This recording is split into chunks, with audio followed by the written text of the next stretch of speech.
केंद्र स्तर पर सर्वविदित है, परंतु चिंता की बात यह है कि न प्रांत सरकार इस पर कोई प्रभावी कार्रवाई करती है, न केंद्र सरकार की ओर से इस विषय में कोई पहल की गई है। विदेशी नागरिक बिना किसी वीजा के, बिना वैध कागजात के किसी भी दूसरे देश में आए, दूसरे देश में सरकारी जमीनों पर अतिक्रमण करके अपनी बस्तियां बसाए और वहां के नागरिकों के साथ में विवाह करके स्थानीय कानूनों का दुरुपयोग करके वहां की संपत्ति पर अधिकार करे, ये पूरे देश के लिए चिंता का विषय होना चाहिए। ये अकेले विश्व हिंदू परिषद का विषय नहीं है,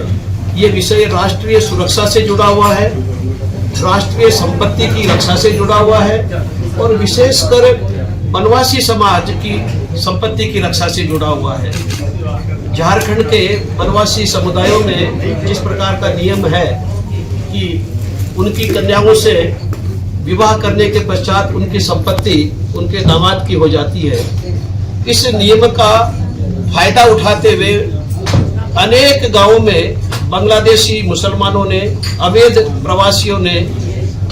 वनवासी कन्याओं से विवाह करके और उनकी संपत्ति पर अधिकार किया है। ये धर्मांतरण का तो एक रूप है ही। धर्मांतरण के साथ राष्ट्रीय सुरक्षा, राष्ट्रीय संपत्ति और विशेषकर वनवासी समुदाय की संपत्ति से जुड़ा हुआ विषय है।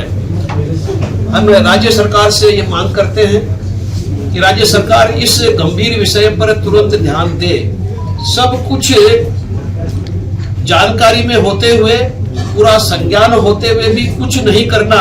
अपने संवैधानिक दायित्वों को नकारना है। ये सरकार संविधान के तहत बनी हुई है और संविधान के तहत कानून है, उन कानूनों का पालन करवाने की जिम्मेदारी राज्य सरकार की है। हम यह कहकर पल्ला नहीं चढ़ सकते कि वो संख्या बड़ी है, यह समस्या राज्य सरकार के सामर्थ्य के बाहर है। केंद्र और राज्य सरकार दोनों को इस विषय में सामूहिक रूप से प्रयास करके राष्ट्रीय सुरक्षा के इस अति महत्वपूर्ण विषय को समाधान करना होगा। अभी हाल ही में गुजरात के अनेक शहरों से बांग्लादेश के ऐसे अवैध प्रवासियों की बस्तियों को नष्ट किया गया है, उन्हें गिरफ्तार किया गया है और उन्हें वापस बांग्लादेश भेजने की प्रक्रिया शुरू हुई है। उसके बाद में जब इन्हें बांग्लादेशियों ने सुप्रीम कोर्ट का दरवाजा खटखटाया, सुप्रीम कोर्ट ने स्पष्ट कहा है कि कानून बना हुआ है, विदेशी नागरिक बिना वीजा के भारत में आता है वो अवैध है और उसको वापस अपने देश जाना ही होगा। और सरकार अगर इस विषय में कार्रवाई करती है तो वो कानूनी है और सरकार को पूरा अधिकार है, बल्कि सरकार का ये दायित्व है कि ऐसे अवैध प्रवासियों को वापस अपने स्वदेश भेजे। और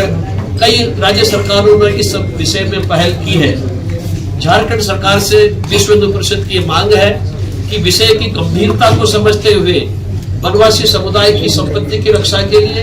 राष्ट्रीय सुरक्षा की संपत्ति की रक्षा के लिए, सुरक्षा की दृष्टि से, और चूंकि कई वोटर लिस्टों में भी ऐसे अवैध प्रवासियों का, बांग्लादेशियों का नाम वोटर लिस्ट में भी जुड़ा गया है, इसलिए संवैधानिक व्यवस्था की दृष्टि से भी इन सारे गंभीर विषयों को ध्यान में रखते हुए बांग्लादेशियों को चिन्हित करें,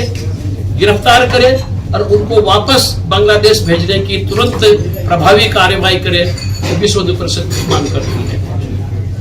दूसरा विषय है, अभी हाल ही में पहलगाम की घटना के बाद में केंद्र सरकार ने उस घटना का जिस प्रकार से प्रत्युत्तर दिया, विश्व हिंदू परिषद उस पर हर्ष व्यक्त करती है और अपना पूर्ण समर्थन भारतीय सेना, हमारी रक्षा बल और केंद्र सरकार के निर्णयों के साथ में हम अपना पूर्ण समर्थन व्यक्त करते हैं। जिस प्रकार से पाकिस्तानी सरकार से समर्थित जिहादी आतंकवाद ने पूरे भारत में अनेक वर्षों से आतंक मचाया हुआ है, उसका प्रत्युत्तर समय समय पर अगर मिलता रहता तो यह स्थिति संभवतः टाली जा सकती थी।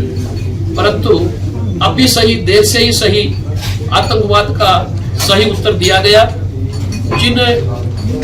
पर्यटकों को हिंदू पहचान स्थापित करके मारा गया, ऐसे क्रूर आतंकवादियों को सही प्रत्युत्तर देना भारत सरकार का कर्तव्य था।